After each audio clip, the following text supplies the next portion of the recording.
Really fair, Rich.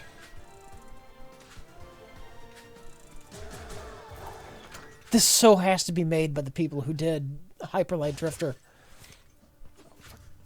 Has nobody Googled this yet?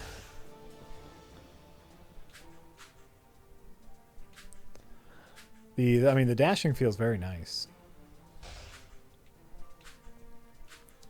I very badly want a shop. Because I could sure use one of them potions right about now.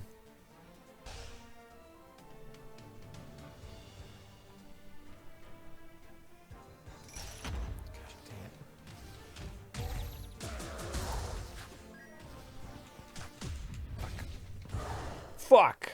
Not the same devs, they're saying. Not the same devs. It's totally inspired by it. Jesus fucking Christ.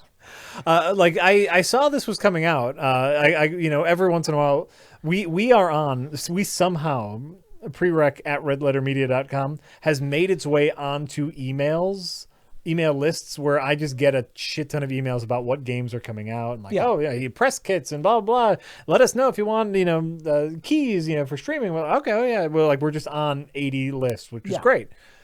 And so I saw that this came out and I was like, oh, this looks right up my alley. Roguelike, little run and gun, action orientated. Like, oh, I'm gonna look into that. Went to Steam.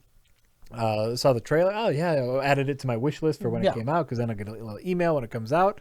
And then it came out just a couple days ago, and I got an email going, "Here's your key for Wizard of Legend because you are a Kickstarter backer of it." I was like, "What?"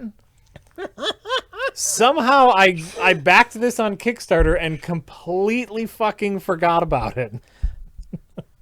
Because you back so many things on Kickstarter. I'm sorry. Yeah. I'm sorry. You should be. You should be sorry. Yes, chat, they canceled The Expanse. Did you hear about that? I know you're a big fan of The Expanse. I did hear about that. And here's the thing. It's upsetting because I'm a fan of The Expanse. It also makes total sense because I'm sure it's a very expensive show. Are you left on a big cliffhanger? The season's not over yet. Okay. But so this is the last season. They're going to finish out the season, which is nice. This is why I wait till shit's done before I start watching. Oh, I hope it Brooklyn Nine-Nine also got canceled by Fox, but then 2 days later NBC says, "We got you, Brooklyn Nine-Nine," and so now everyone's waiting on who's going to pick up The Expanse. Like, come on, pick it up, Netflix, you want The Expanse? Amazon? Oh, is that a Sorcerer's Apprentice reference? What? The broom? Oh, possibly, yeah. Hopefully somebody wants it because I love The Expanse. That's why shit gets canceled, Rich. Touché. Oh, because touché. Because no one's watching it. They're all waiting to binge.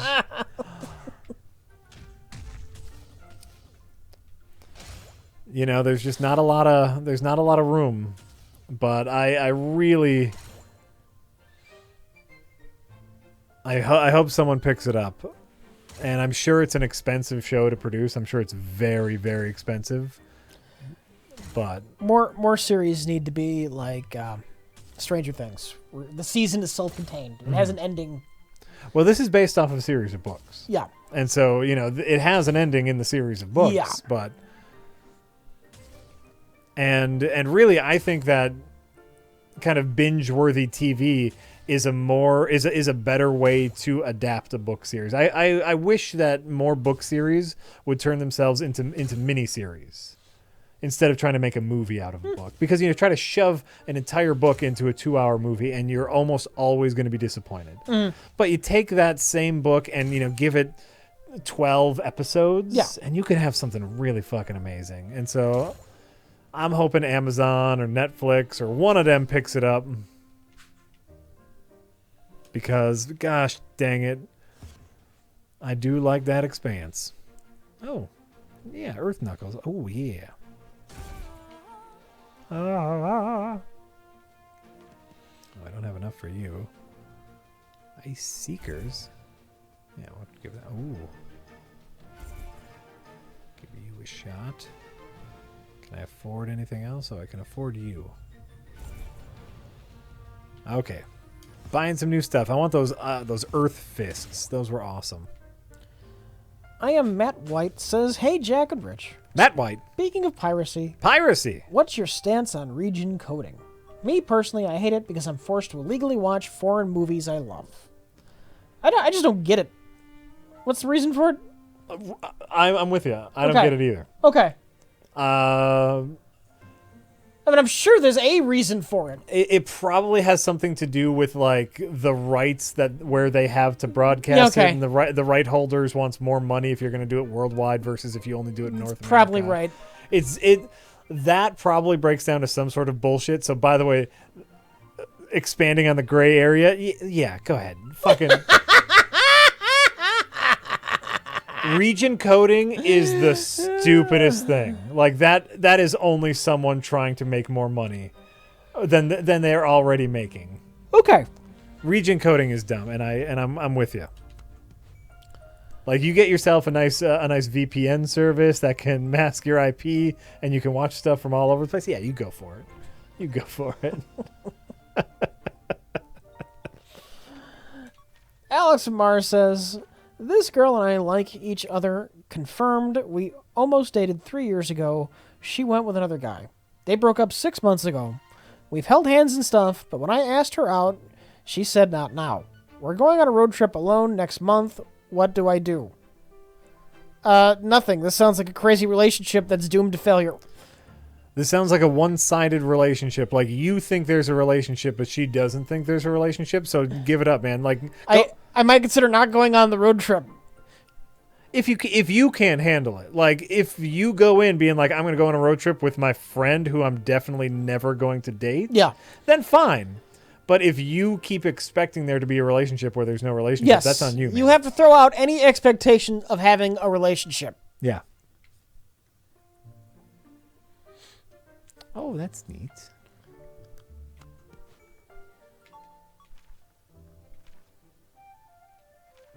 I mean, she already rejected you once.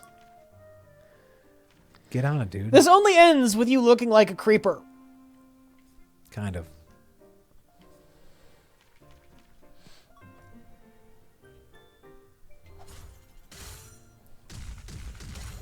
Yeah. As soon as you give up, she'll fall in love with you. Yeah, but that's not the kind of person you want to be with in the first place. That's the other thing. If you have someone who's hot and cold, just give it, man. Give it right up.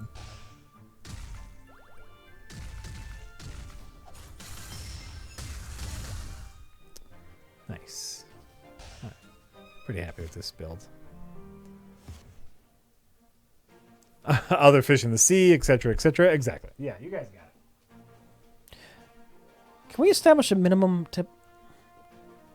I know our line for reading them was $2. This person's tipped $1 twice. I'm gonna read at least one of his tips. Cause tipped $1 twice. But I'd like it if we could just set a minimum, and then I don't have to feel like I'm rejecting somebody because they didn't tip enough. I thought we did have a minimum, but And the reason I want to do that is so I don't get like 8,000 25-cent tips that I got to read. yeah. Give me one moment. I will tell you for sure whether we Okay, can. well, enable. let's try and get this set up. For now, I'm going to read your tip, though, because you seem like a cool dude.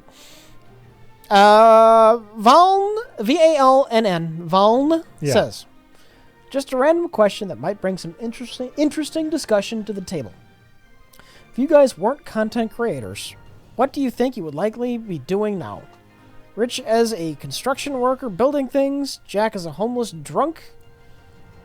Probably homeless drunk. Drunk. What? Working a dead-end job I didn't like.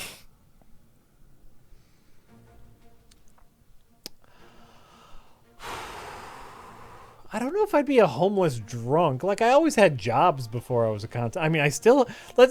By the way, I have a job. Like, I know.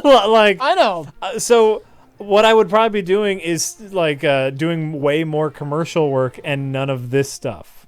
I would still be doing my all of my video production work. I just wouldn't be doing it in front of a live audience as we are now. Let's say I wasn't doing anything video anything. Yeah. Oh yeah, then it could be anything. Like, well, I might still be a butcher, you know. No, because I gave that was pretty soul sucking. I was working my way up though. Richard would be building his own home. I wasn't in construction that long, and I wasn't in like that kind of carpentry anyway. Yeah. I was a fire sprinkler fitter briefly for like a couple years, and then the economy collapsed, Right. and that like died a very painful death. Oh. Yeah. Let's see. Where was my path taking me? Where was my path taking me before I decided to make the plunge into full-time video production? Yeah, I'd probably be some sort of like low-level manager at some job that had security but didn't necessarily pay very well. That's where I was. That was the path that I was on. Mm-hmm. I was managing storage sheds. Yeah. And so, like, a lot of my day was just walking around making sure no one broke into the storage sheds.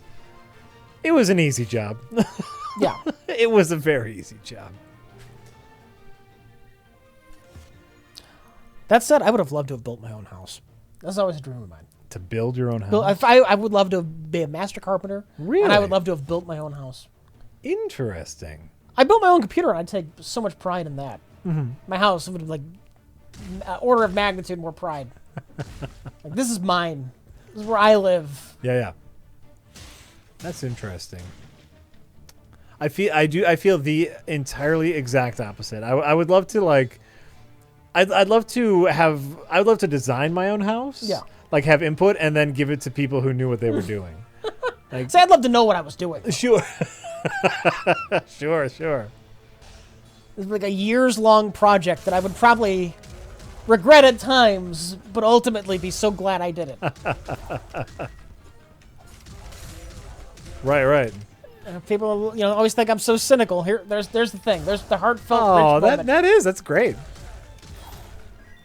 So if you could make that one decision back in the past, it's like, hey, become a master carpenter. Yeah. Ah, Yeah. interesting. All right. Yeah. I like it, Rich. Now, quick, say something shitty and cynical, or else the internet's not going to believe in you anymore.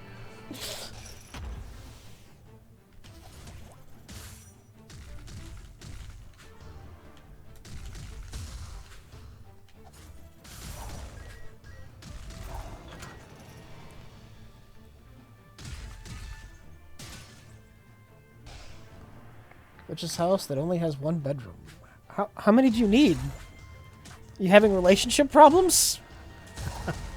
What was that I was reading about?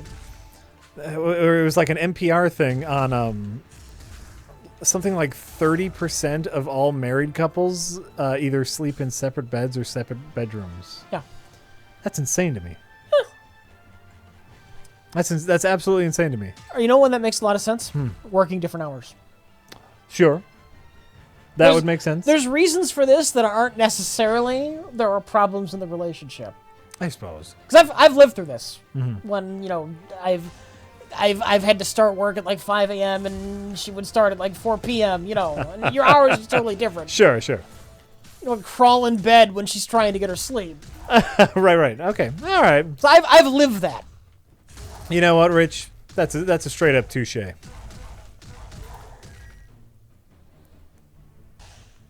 I'm going to give that a straight up touche.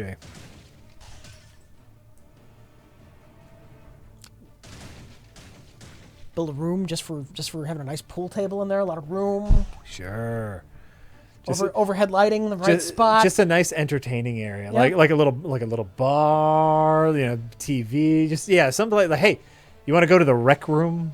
Oh man, I'd love that. Yeah, that'd be nice. My major windows would all be fucking north and south. Oh, okay. I can't stand that fucking evening sun right in my fucking eyes and I'm trying to do something else. Sure. Trying to look at a computer or the TV and there's just sun right there. No, all of my windows are going to be fucking north and south. I love it. You know what I'd love? Speaking of dream home building. Yeah. It's something I look into every once in a while. I would love to find a way, and it's something I could never do living in the city. I'd love to find a way to get off the electrical grid. Like solar Oh, panels, that'd be part of my dream house. I'd have the solar panels on the roof. geothermal, Yeah, like a little yeah. windmill, just like something, and like the big, like the Tesla battery, the Elon Musk home battery, and you're just like fucking. I don't want Wii energies to be part of my life anymore. You're probably gonna need some. Well, I think you need to be hooked up no matter what, but like I don't want to give them any money ever. Solar's probably not gonna cut all your needs. No. This is what I'm saying. This is a pipe dream, but that's the dream of me. I'd love to get off the grid. But it'll just never happen because I also really like living in a city.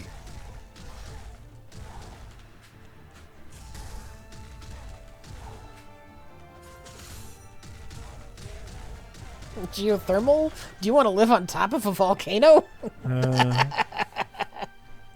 Yeah, we see how good that's going for some people now. No, geothermal, you stick a pipe way down in the ground. You need to dig a big fucking hole. That's for that. all. That's a whole thing. I know. I know the name. Okay, that's a way people get energy. Like that hole in Russia. That hole in It's some Russia. kind of experiment thing they did. They just keep digging and digging and digging, and eventually it just got too hot for them to dig any further. Sure. Wait, how much does the health potion? How much do you think a healing potion heals you? All? Some? Most? I don't know. I've played this game 0%.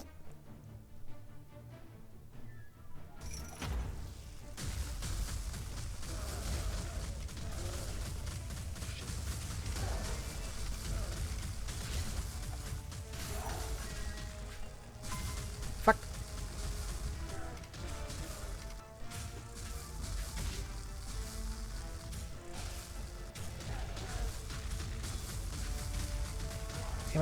Damn it. Should have used that healing potion.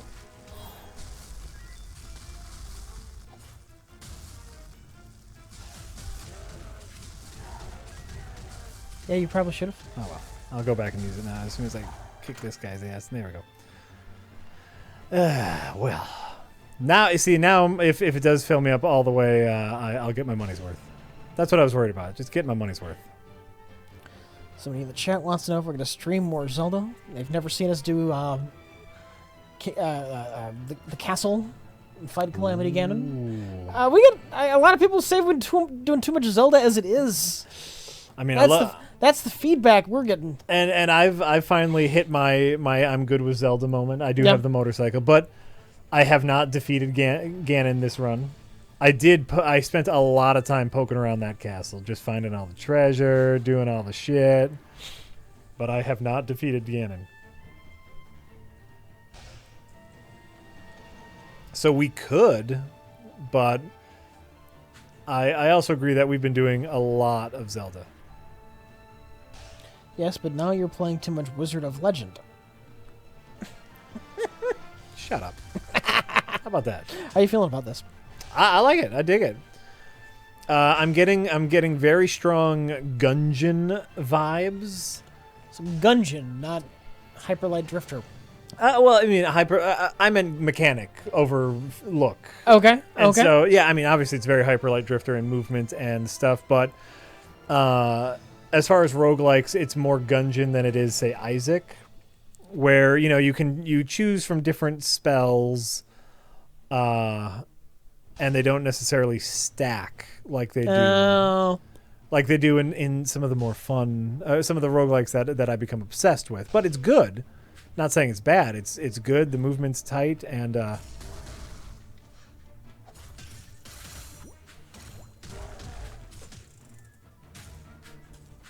get out. They even have the beam dodging. This is so Hyperlight Drifter that I don't believe this is a different developer. It is. Believe it. Or, by the way, don't. That's just something someone in chat said, so they could be lying. So I guess you don't have to believe it. Maybe. Shit. Oh, shit. I was going to move the mic away to cough, and then... By the way, chat, how's our green screen? Is everything cromulent?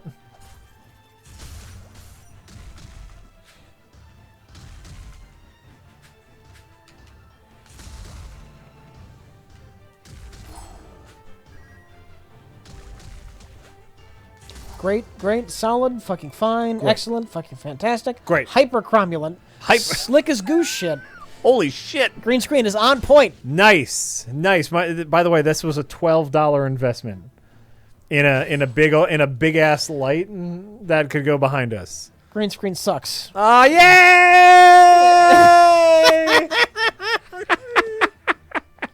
Contrarian jackass. What a dickhead.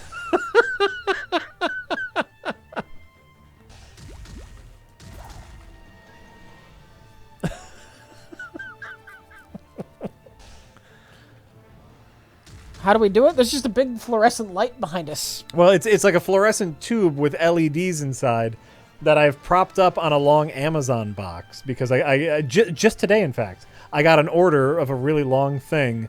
For those who follow me on Twitter, my grid sheet for my campaign came today, which is a really long box, and so I just propped it up on a really long box and moved the chair and the couch a little closer to the TV. And so now there's a really strong light on the green screen that won't change when the TV changes light.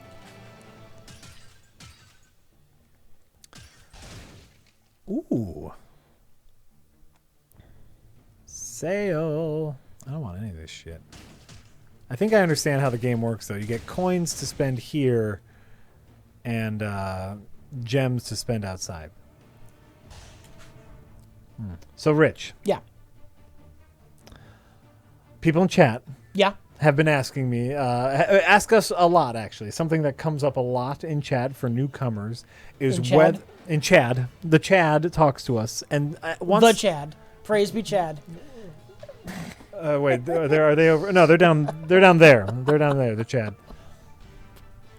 The Chad often asks us whether or not you and I have any experience playing Dungeons and Dragons. No. And right, the answer is no. You know, and I have my little story. I tried to get in years ago, but they were all meanie heads.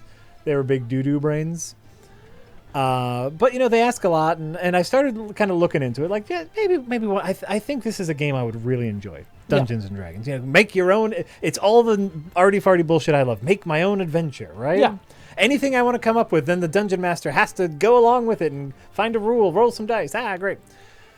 I was at a used bookstore like a week and a half ago. Yeah. With the children getting some books, and they just so happened to have a player's guide and a dungeons master guide for decent prices. Because new, these are like $50, $60 books. But I found them for like $20. You're like, I'll pick them up. Maybe one day I'll start leafing through them. Yeah. And started picking it up. I play many board games. Yeah. I play many video games. This is by far the worst instruction manual I've ever come across. These Dungeons and Dragons books, right? And I wasn't really getting anywhere, but I wasn't really trying. And then all of a sudden, my kids got a hold of the book. And they, it has so many pictures and awesome armor, and they're like, "What is this?" And I was like, "Let me tell you about Dungeons and Dragons," right? So they're just dragons and fighting, and oh my god, what is it? And so I explained the basic concept. So what you're telling me is that your son is going to be your dungeon master. I'm the dungeon master. What I'm telling you is that I've been busting my ass for a week and a half trying to understand how to play Dungeons and Dragons, and I wrote my first campaign. Oh my god. And we are playing, me and the kids and the wife are playing our first game of D&D tomorrow night. Aww. And I'm fairly excited. It is the most difficult game I have ever learned. It is so fucking complicated. All of the little things. Before the age of Google and YouTube, I don't know how anyone learned how to play this game. I'll be honest with you. Is this D&D Advanced, First Edition, 18th Edition? It's the latest edition is 5th edition, which everyone says is the best edition. Okay. And so we're using 5th edition rules. Is there a starter edition? What there is a beginner's box. Okay. That has in it a pre-made campaign. Yeah. And a very simplified rule book where you get pre-made characters and a pre-made campaign to go through it, and that's like $25-$30. Yeah. And that just kind of teaches you the basics, but like I said, I found these books at a used store, and I was like, I can figure it out. Did you end up buying one of the beginner's kits? No. I ended up just binge watching every YouTube video I could. And like I was watching other people's campaign, like Corridor Digital is a YouTube channel I watch a lot. They do like video production and special effects heavy video shorts. Mm-hmm. And they had a gaming channel a while back where they went through an entire D&D campaign. Okay. So it's like, I'll start watching that, got some ideas. And then I would start to write out my campaign, my dungeon, right? And so then I'd be like, oh, well, shit, what happens here? So then I'd have to Google, like, how do enemies attack? Like, just everything. How do you do anything? Right. And because YouTube is the most glorious thing in the world, there are 100 specific videos of someone being like, here's exactly how to handle enemy encounters in D&D. It's like, oh, great. It's beautiful. It's absolutely beautiful. The amount of things on the internet to help you with your quest to learn Dungeons and Dragons.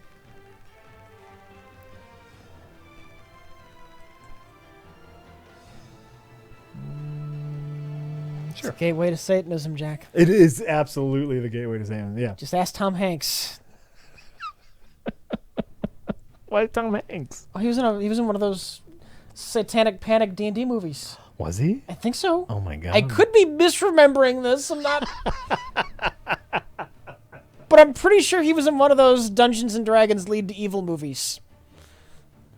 Interesting. Maybe the movie. I don't know if they've made more than one of these. I don't know if this is a genre. So I'm almost done. Like I've written my first campaign. My kids. We it took us, by the way, for anyone who's into D&D, we'll get a good laugh out of this. It's called Mazes and Monsters, the Tom Hanks one. Mazes and Monsters. Mazes and Monsters. That was a real Satanic Panic. It was like one of the first things he did. Oh, sure. So sure. This wasn't established Tom Hanks starring in something mainstream. Right. This wasn't Tom Hanks stars. This wasn't Tom Hanks. Well, after the fact, it was Tom Hanks stars in, but not when they made it. Mazes and now I want to see it. So in any case, it took us 3 full days to fill out character sheets. 3 days? This seems excessive. Well, it's all of our first time playing it. Okay. And I'm doing it with children, and so it's and so like we just don't know what all of these numbers mean. And so that's been the hardest part, is just figuring out what all of the numbers mean.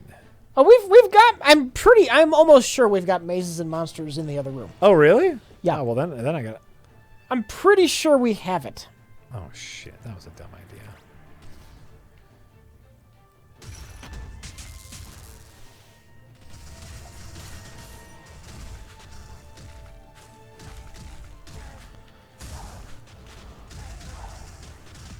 Ah, fuck. Tyrant says. Yeah. Do you have more to say about? Well, I can go in later, but go on to Tyrant Side. Says, have either of you read Patton Oswalt's theory on the backstory for Heath Ledger's Joker? It's really interesting. P.S. How much more do DC movies suck than Marvel movies? I don't know, 5 or 10 times more? Yeah, sure, 5 or 10 times more.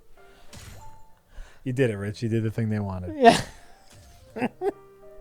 I have not heard this. Patton Oswalt's Heath Ledger Joker theory. Is that the one where Patton suggests that the Joker character is like is former military? Okay. And he's using psychological warfare on everyone, which is why he tells everyone a different story as far as the origin of his face. With the gangsters, he talks about his father, because if they're gangsters, they most likely have daddy issues. With Rachel, he tells a story of a love lost to play on her sympathies. And there's other things where it's like he's a trained military officer who becomes a psychopath. Okay. I believe, was that it? Nailed it? Okay, great. That was it. And where it's like, as an example, when he's hiding out in the core during the funeral, he knows the routine. Yeah. And that's something only a military person might know. Okay. He's a CIA torturer. Oh, yeah. So something like that. He has a military background, and he's good with psychological warfare. But I thought that was an interesting theory. Patton's always good. He knows what's up. First I'm hearing about. Yeah, it's interesting. Magical Trevor says, "Hey, Jack and Rich." Oh, hold on. First of all, I smell mazes and monsters. Go ahead. Okay. Magical Trevor says, "Hey, Jack and Rich. Do either of you get flight jitters? What is the best plane-related anecdote you could share? Thanks for the stream." I am convinced I'm going to die every time I get on an airplane. I make sure I say my goodbyes before I get on the plane. Hey, Karen, you know I love you, right? I just want you to know I love you. All right. Goodbye. Wow. Goodbye. Goodbye. And I love flying. I think flying is a great way to travel. And no, I don't get any flight jitters ever. I hate planes. I hate flying. Hate it. I don't know how I deal with it. I just have to. Right. So I have no good advice for you, but no, I love it. I don't know if I have any good like plane anecdotes.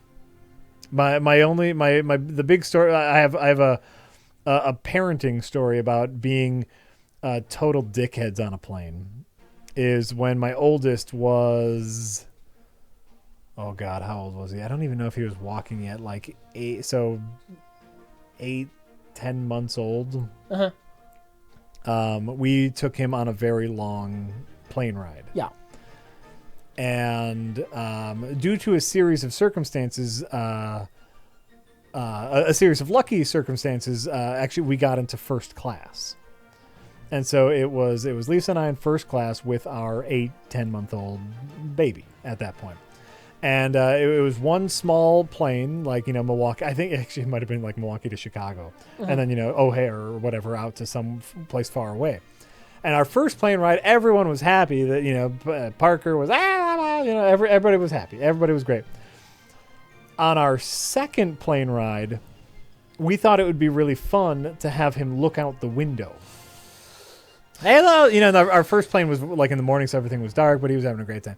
So he looks out the window, and he apparently is old enough to notice that the earth is falling away from him. And not so old to understand that he's in an airplane.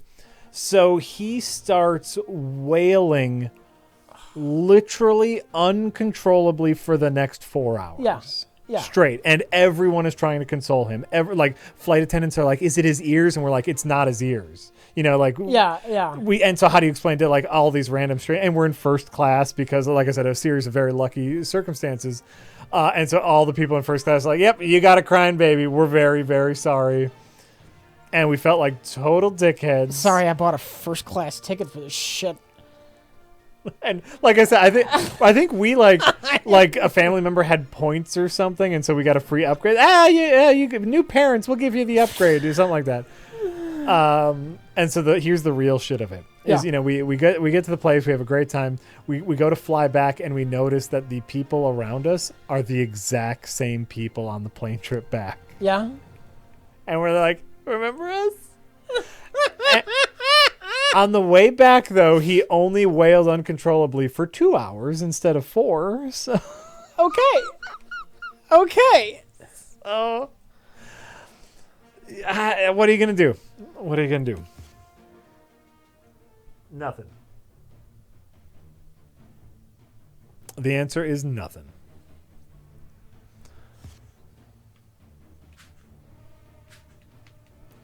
But no real other anecdotes. My joke is usually the best piece of life advice I ever got was from a flight attendant who said, please make sure that you have yourself secured before attempting to assist another. That's just good life advice.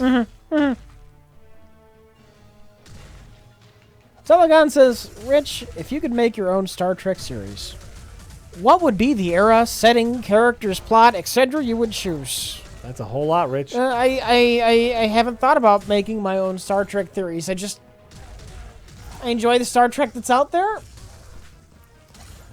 Rich, I'd be worried about you producing a Star Trek series because I think you have very little experience producing a television show. That's true. Or writing a television show, and so I'd be really suspect. How about this? How about we just do Voyager right? Ooh, yeah. Why don't we just wipe that slate clean Yeah. and start from scratch with the concept? Fuck yeah, Rich. I'm ready. Let's do it. I love that idea. We'll take the things that worked, and then we'll get rid of 99% of everything else. Mm-hmm. Yep.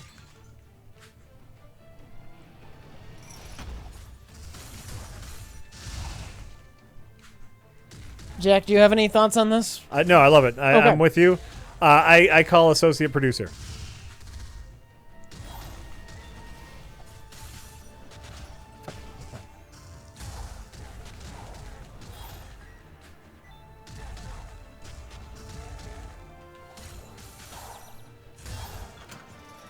I think that's a brilliant idea. Just do Voyager right. I'm down. Oh, fuck you.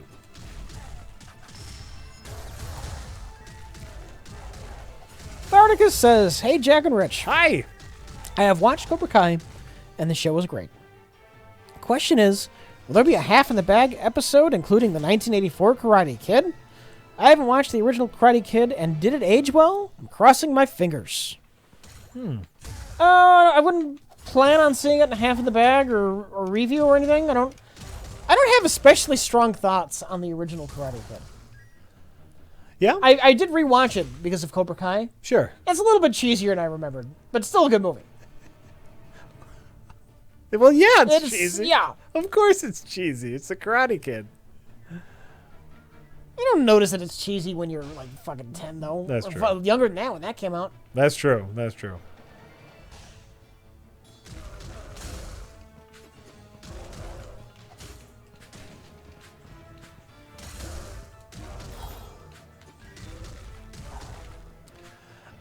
You know what? True that. Karate Kid. All those Karate Kid movies. Was it the second one where he went to Japan? Yes. And what was the third one? I never saw the third one.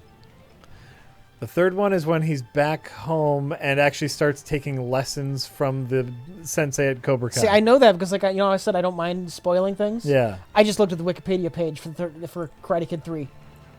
That's what... Like the other day or a week or two ago or whatever when I was watching Cobra Kai. Yeah. It's like, I don't want to watch Karate Kid 3. What happened in it? Yeah, he starts And taking lessons from the evil guy. The evil sensei from the first movie comes back and wants revenge. It sounds ultra cheesy.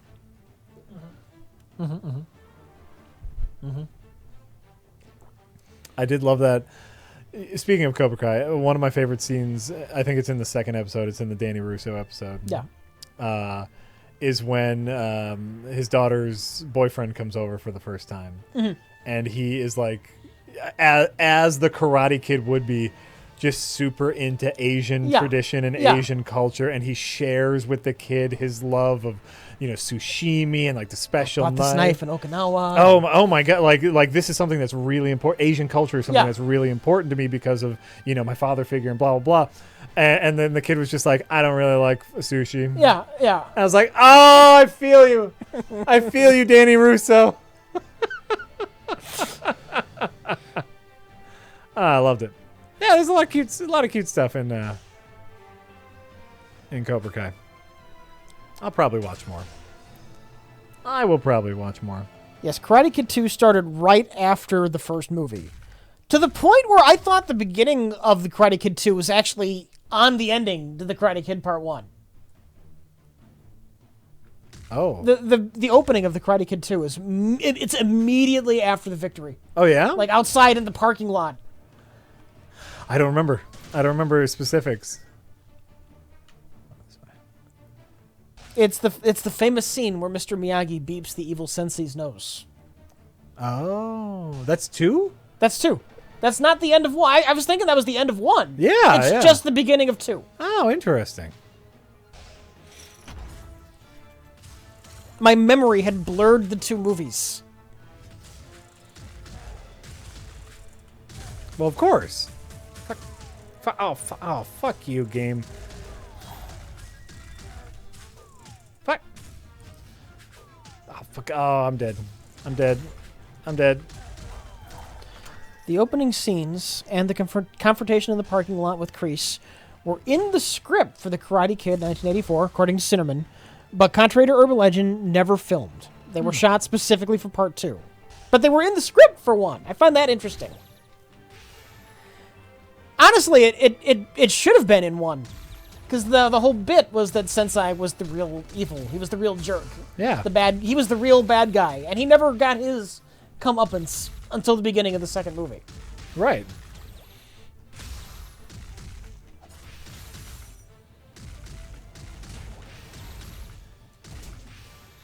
What are my thoughts on the Hilary Swank next Karate Kid movie? I never saw that, and I never saw the... drawing a blank on his name. The Jaden Smith? No, the Kung Fu guy, master... What's his freaking name? Jackie Chan? Jackie Chan. I never saw the Jackie Chan one either. Jackie Chan and Jaden Smith, right. Yeah. Yeah. You know what? I never saw that one either, though. I heard good things about it. I have no idea if it was good or bad. I heard decent things about it, but never saw it. Just because I didn't care at that point.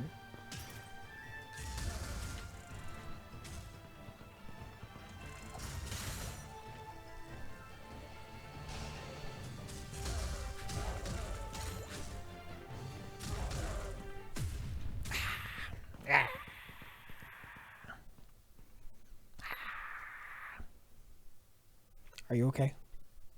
Did you get died? It's a fucking hard game. It's called Karate Kid, and Jackie Chan is a kung fu master. Hi-ya!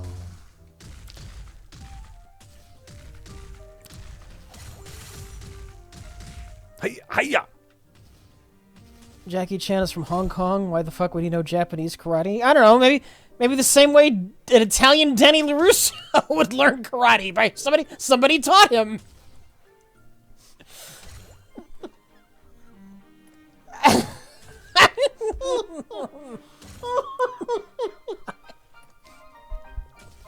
What a bunch of dummies!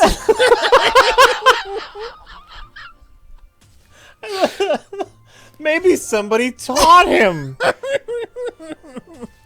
Fucking hell. Fucking hell. You people.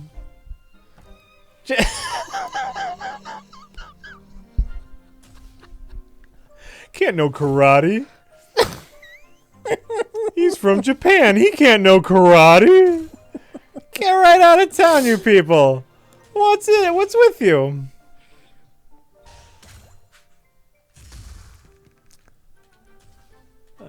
Okay.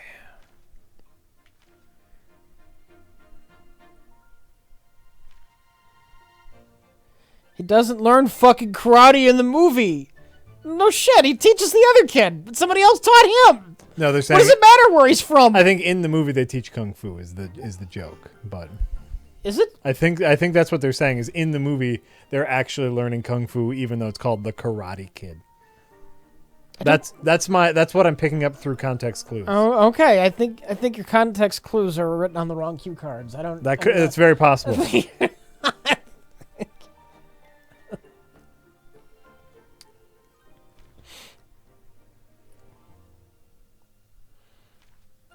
Negates projectile. Jack is right. Oh my god. My context clues are on point. Oh my god. That one. Well, I am shocked and confused. That I'm correct on something? That yeah. you're correct for once. There you go.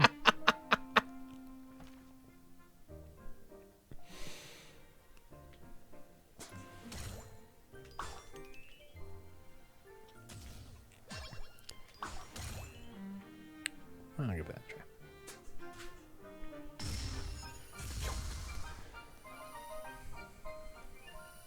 It was originally supposed to be called the Kung Fu Kid. That's an interesting name. A bad name. Somehow Kung Fu Kid sounds really bad. But Karate Kid does not. Why is that? Flow. Karate Kid, Sound. Kung Fu Kid. Karate Kid. Yeah. Kung Fu Kid. It sounds slightly better. Plus, you're used to hearing it for the last 35 years. There we go. That's the real no diggity.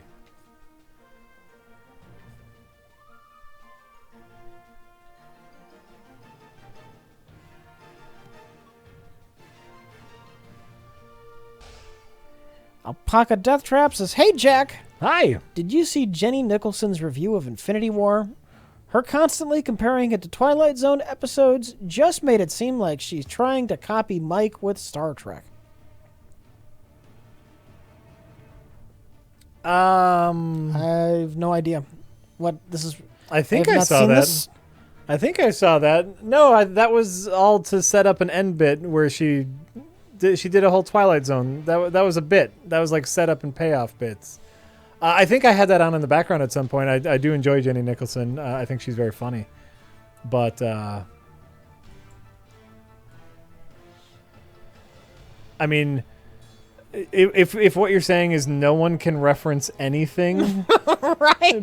because referencing things is exclusive to Mike, is that what you're going for there? It's like people freaking out when we do a movie that was on Mystery Science Theater. You can't do that. The Yeah, Mystery yeah. Science Theater already did that. It's like, guess what? That's how it works, man. But no, I think I saw that video. I know which one you're talking about, and she kept on saying like, oh, this in Infinity War was kind of like this Twilight Zone episode, and then at the end she had like a big Twilight Zone episode zinger thingy. Okay. And so no, I'm gonna say that's different. How about that? Is it really different? I don't know.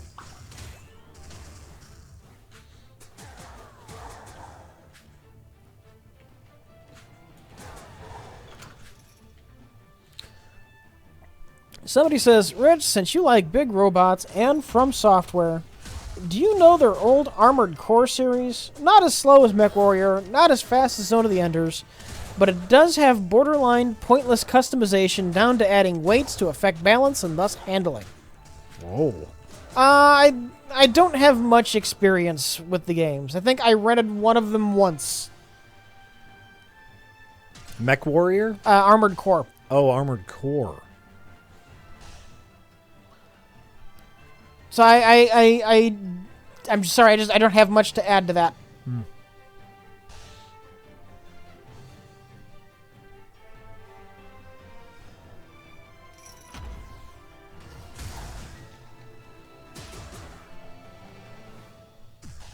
Like that's not a negative or positive.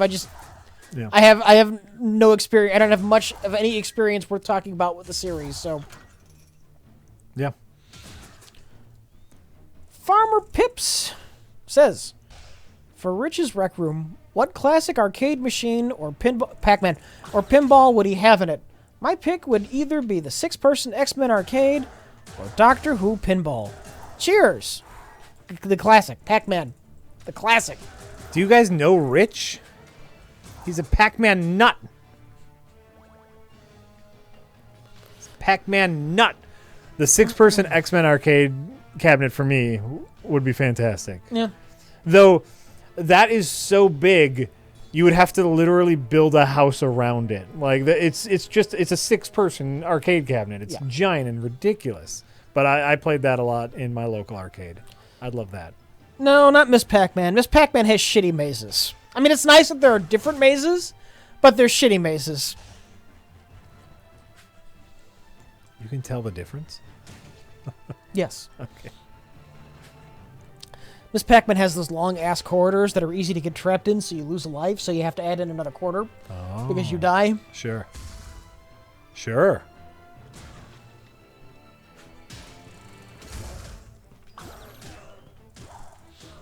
Galaga would be another good choice.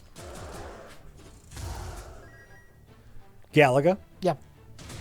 Down with Galaga. You know, like, ain't nothing wrong with a little classic Frogger. Just something simple. Never my jam, the Frogger. It's simple.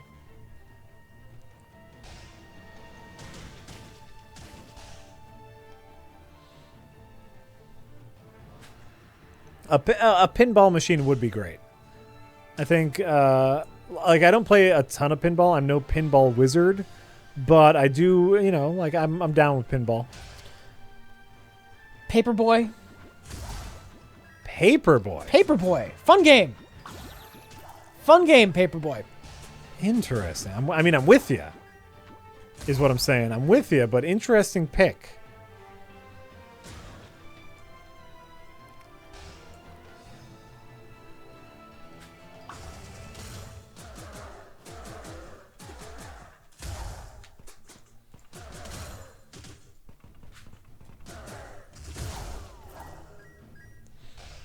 Interesting pick. I like Paperboy. Were you and I just playing Paperboy recently? We might have talked about it, bizarrely, recently. Were we playing it, though? I don't think so. I have a real strong sense that I was playing Paperboy recently. Why is that? Well, apparently not so recently that it's clear in your head. Right? Recent enough, though, where, like, I was playing Paperboy recently.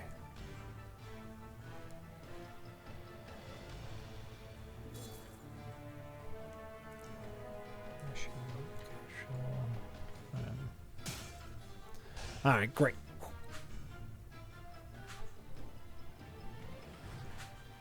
I can tell you I would not have fucking Hubert. I never got or liked Hubert. Yeah, I'm with you. Like, I'm not going to go as far to say fuck Hubert, but kind of fuck Hubert. I'll say fuck Hubert. I'll go that far. Fuck Hubert. Wow.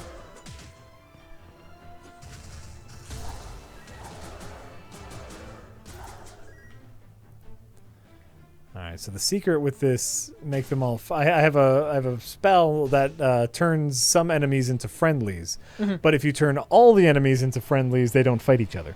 You gotta just turn like a couple of them into friendlies. That's the key. Where am I going? How about the 4-player TMNT cabinet? It was good.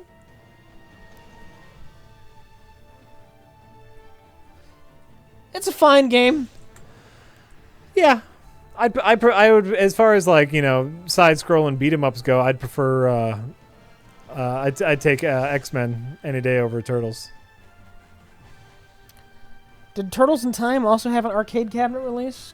Good question. That's the one. If you have one of the Turtles games You have Turtles in Time as an arcade cabinet, it's Turtles in Time. Absolutely. I don't know the answer to that.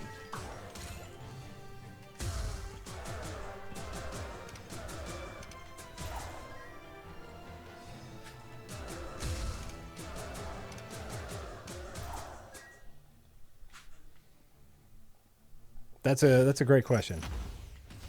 And as sick as I am of Star Wars, the Star Wars arcade cabinet was pretty fucking sweet. What did it have? What That was was wireframe flying, first person flying an X-wing. Oh yeah. What Vector graphics. What is that? What was that game? That you went around in a circle. Torment? No. Where you were like Tempest. Tempest. Oh, Tempest was great. I'll take the Star Wars arcade game over Tempest. Oh yeah. Oh yeah. Oh, I could play me some Tempest. Wretches. Oh no shit! I'm old, motherfucker. Tempest was fucking great. I think I remember playing that Star Wars game like on an early Macintosh. Like Yeah. that's that's the only way I remember that one. I don't know if I ever played that in an arcade.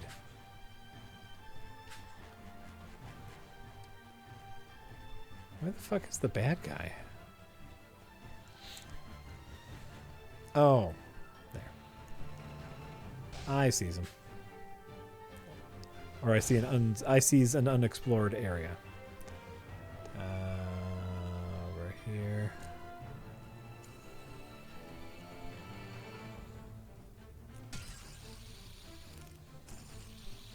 Here we go. All right. Never played the arcade version of Punch-Out. I'd be curious to play that. Polybius is a great arcade game. Oh, come on. You know it didn't exist. Polybius is an urban legend. A fun one. Oh, what was the YouTube channel? Someone did a really great video on Polybius where he really went and just tried to track down the origin of the myth. Yeah. I can't remember who did it. There's a really good video that came out a few months ago. Not AVGN.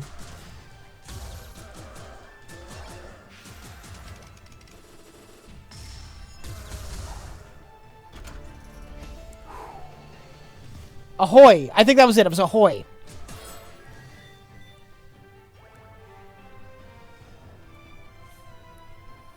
Ahoy. Yeah. Cool.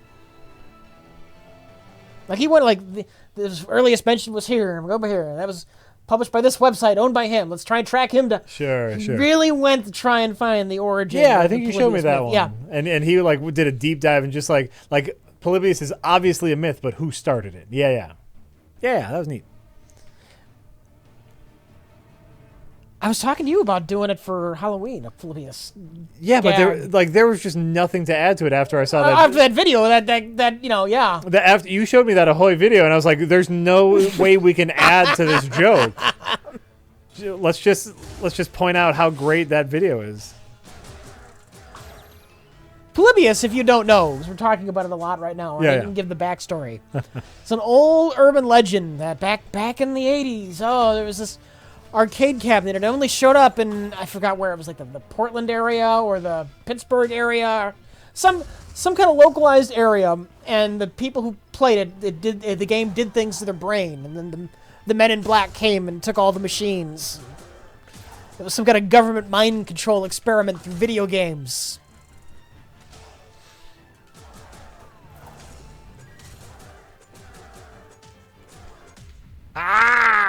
Dang it. Yeah. The original creepypasta years before creepypasta was a thing. Right. Yeah, and they would collect the data from the machine. That's right. Yeah. Some kind of social experiment. I'm going to try a different spell. I'll get patterns.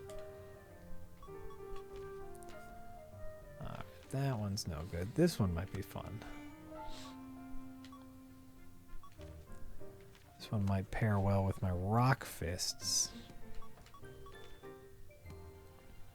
Jack, do you recommend this game? Maybe. Maybe is the answer to person in chat who asked. I mean, you can kind of see. You can kind of see what it is. You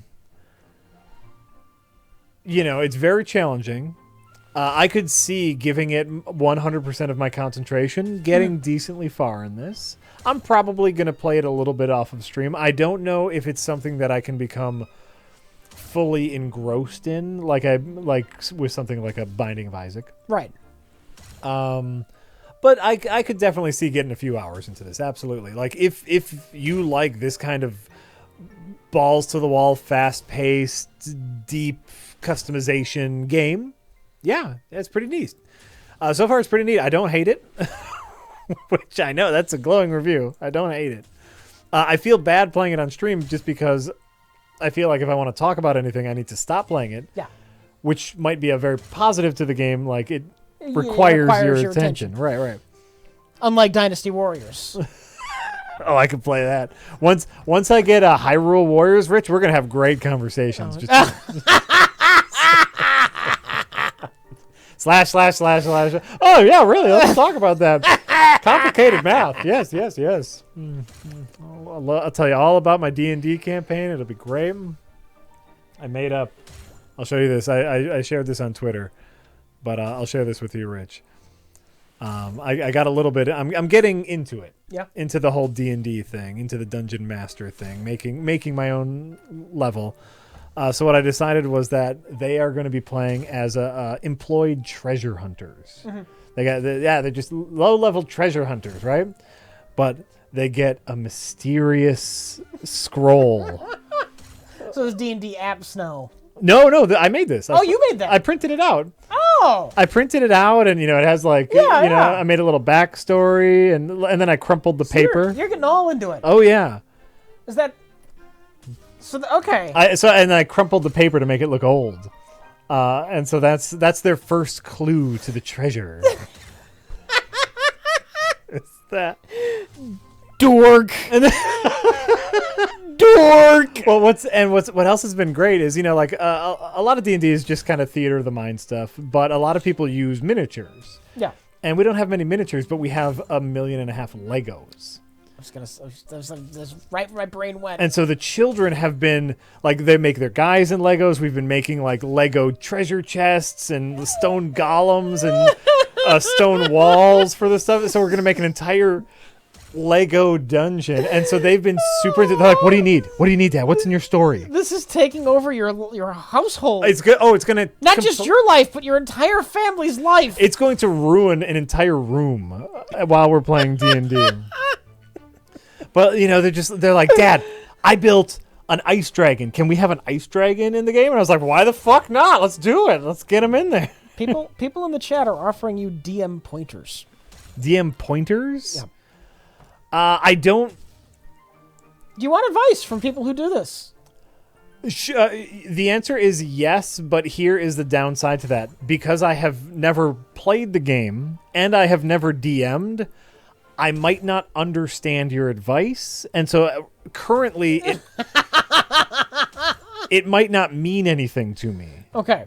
And so feel free to give me DM advice, knowing that it might not sink in until after I fail once. You know? But I'm really the kids are about to explode because we've been waiting for some materials to come. Yeah. And so finally I was like, okay, Thursday night we can start playing Thursday night. That's cute. Gotta fucking play D&D. That's cute. I'm really excited. I'm really excited to play. Meanwhile, Lisa is thinking, "This is great. I have the house to myself while the boys are nerding out." I'm presuming she's going to be joining. She's playing. Yeah. Yeah. She is a half orc barbarian. Which we needed to do because both of the boys picked the older one picked a magic class, which isn't very strong. Yeah. And the younger one wanted to be a thief, a sneaky thief. Yeah. Who uses a blood dagger to kill people. And I was like, yes, you're my kid. But neither of them have high strength points. And so it was like, Lisa, you gotta be someone who's a bruiser. Yeah. Just to balance the team. So we have a halfling rogue, a human druid, and a half-orc barbarian who are treasure hunters. And yes, I am so fucking excited. Aww. I'm very excited to play. Jack, can you post pictures of your Lego D&D models? Yes, as soon as we get it all on the table, I'll post some more pictures to the D&D thread. This is an adorable story. The kids are really into it, and just the idea of like you can in the game like tell me what you want to do, and they're like, yeah, all right. So they're gonna want to do stupid shit because they're kids, right? yeah, but that's okay. Your story expects everyone to go to the north, and they're gonna want to see the mountains in the southwest. That's fine. I have to deal as a DM. I need to deal with that, right?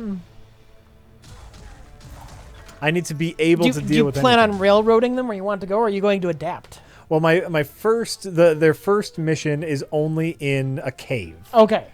So and I did that very purposely, so we couldn't do anything, and so it's like their quest is to find the treasure in the cave, and the cave currently has 9 chambers. Yeah. And it's a grid, and so like I've just made some of the chambers interlocking. Some have keys, some have puzzles, some have traps, some have enemies, and so like what I'm working on right now is like varying. Like for example, one of my rooms is like a large dining hall, right? And I put enemies. I know they're coming in from one side. And so I put enemies on the other side, and they're eating. And so it's like, okay, you have an opportunity to sneak up to them.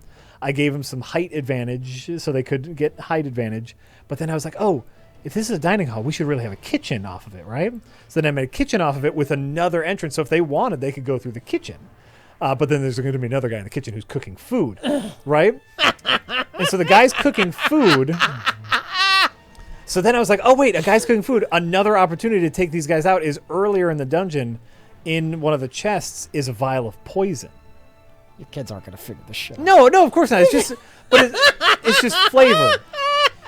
And so, like, what if they pick up the vial of poison, and that's if they search the chest, then they could put it in. They could sneakily put it in the food and kill all the guys with poison, or attack them. Like I'm trying to give them options. Aww. Aww. And they're Aww. by the way, you know what they're going to do? They're just going to run up and hit him with their swords. Yes, I know. But, I know. but I'm putting in the legwork. God damn it!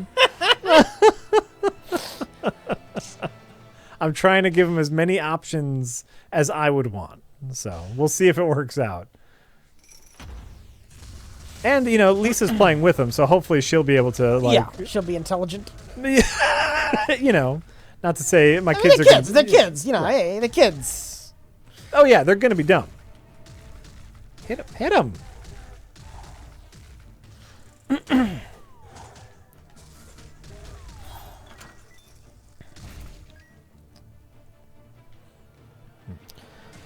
Pro Austin C says, Jack. I'm Jack. Rich.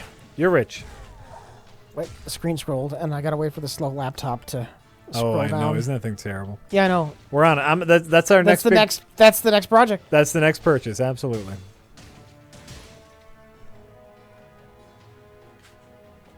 It won't even do anything. Oh, no. Come on. Scroll down a little bit. Just a little bit. Jack, Rich. Okay. Enjoy some money as I ask a few questions that I will hear the answers to later on YouTube. You get it. I'm glad you get it. Finals week at my college, and I'm about to be boned. First, your thoughts on GameStop? Rich, I assume you're not there often due to PC Master Race. That would be correct. It sounds like they're sleazy and horrible. They can be. They're hustling. It sounds like I wouldn't want to work there. Right. Thoughts on GameStop? The prices on used games aren't even that great anymore. No, I do enjoy that they will take my used games, and as someone who buys a lot of games, Wouldn't you be better off just selling them on eBay? yeah, but that's hassle. I know it is. That's It is. time, and my time is worth more. Okay. Um, I'm a gaming pack rat. I have to despise a game before I part with it. sure, yeah, no, and I'm okay letting stuff go. Overall, I'm okay with it. Like, I would much prefer, like, you can probably get it cheaper on eBay or Amazon. Or Walmart or any other place, but I do like that they have a lot of game stuff. And I'm ambivalent towards GameStop. If they go away, it's not going to drastically change my life. So, all right. They'll go away sooner or later. Next console generation, we're going to see the end of physical media. Mm-hmm. I can see that. Xbox tried. They were one generation too early, and Sony beat them down for it. Oh, the fans beat them down for it. Fucking hell, you people. They could have had something great. At the E3 where they announced the new consoles, it's going to be digital only, and it's not going to have the same backlash. Yeah, I agree. And then there will be no reason to own a console.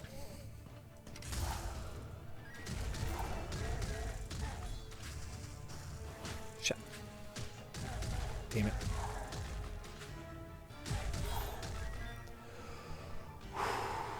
Except for the exclusives, right? Except for the console exclusives. Did you see that Jimquisition episode on console exclusives? No. He did a very good episode. Like recently? Recently. Okay. If y'all don't watch that, I don't mind you plugging the Jimquisition. Okay, I figured He's quality. as much. Jim Sterling, he's quality. Jim Sterling is quality. Yes. Quality dude. Did an episode recently on God of War 4, on the new God of War, and how that is helping make the case for console exclusives as big AAA game, kind of a it's not a sure thing. They didn't go back to the God of War formula. Excuse me. Yeah. They didn't go back to the old God of War formula. They were taking a bit of a risk with the new God of War game. And many studios might not have taken the risk had they not had financial support from Sony.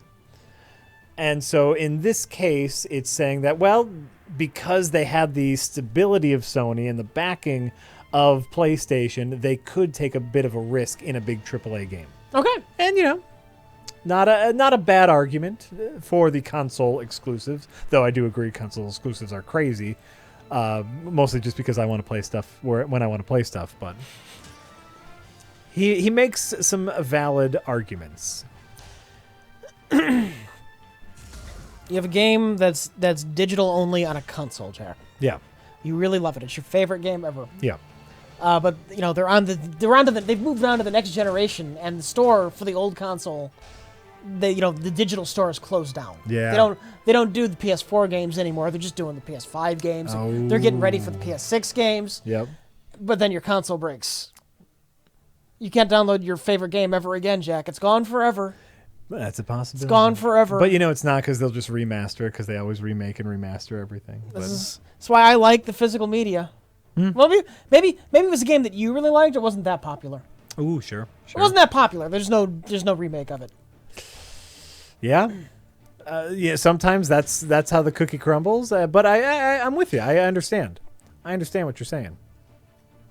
I'm picking up what you're putting down.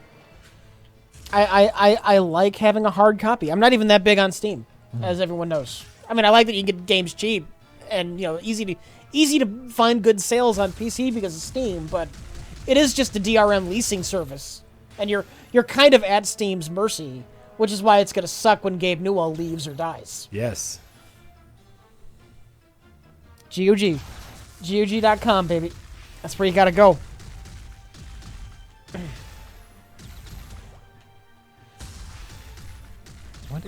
What is your deal, Pinata? That's what emulators are for, Rich. Oh, I agree. I am hardly anti-emulation. Rich is the one that's for emulation, right? Super for it. What does that do? Left trigger.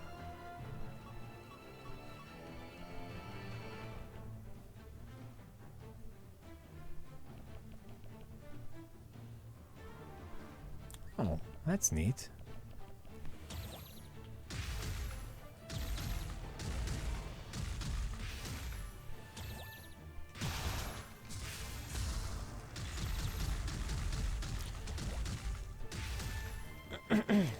Huh. I'm going to figure out that pinata. Talk is saying that's the same as physical. The physical copy is just the license to play the game. No servers or no longer supported DRM. That disc is just as useless as a cup holder.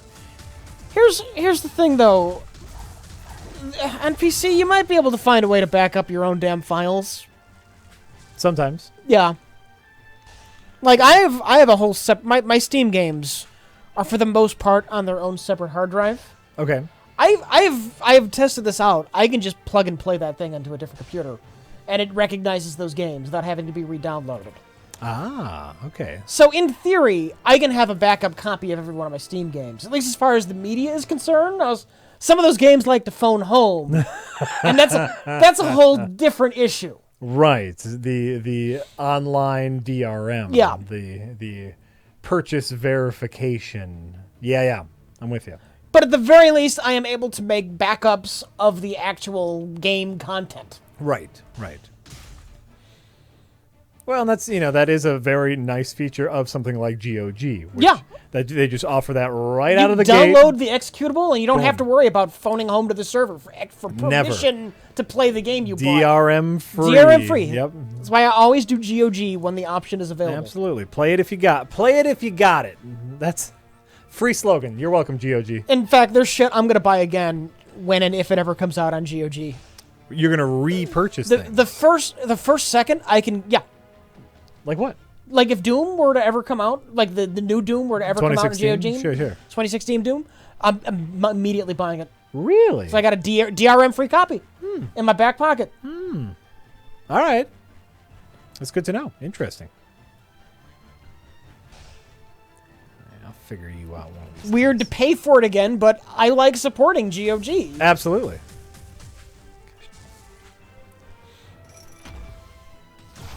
The second I can find a fucking DRM free copy of XCOM and XCOM 2, the new ones, Yeah.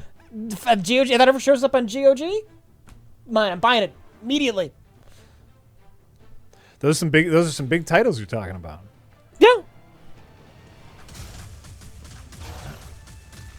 Shit. Gosh dang it.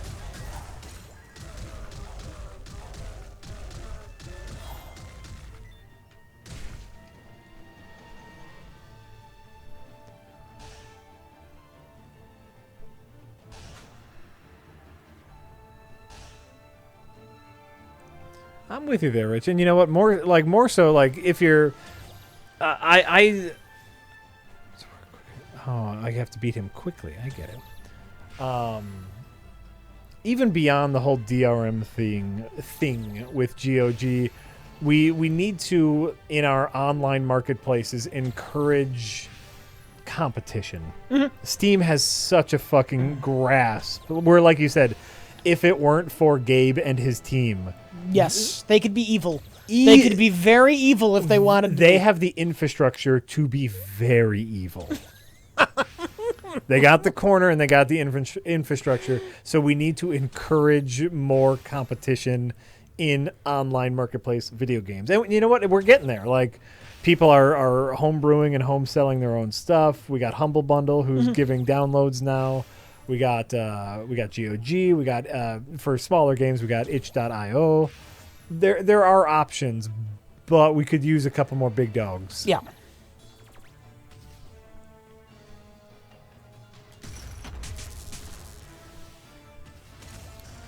I know Witcher 3 released on GOG, but doesn't CD Projekt Red, don't they own GOG? Yeah. Yeah. So that's not shocking. That's... Right. Oh yeah, they're definitely gonna release on their own.